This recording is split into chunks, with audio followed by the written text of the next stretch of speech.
வேதங்கள் யாவும் ஈசனை போற்றுதே, எழிற்கோலங்கள் காட்டியாடும் நாதனை பாடுதே.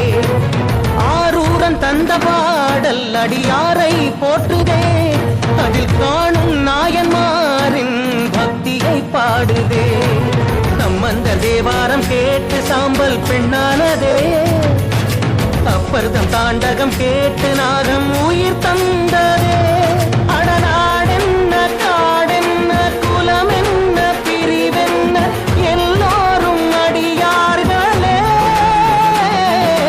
திங்கள் சூடிய நாதனே, கங்கை நாடிய வேதனே, மங்கை கூடிய பாகனே,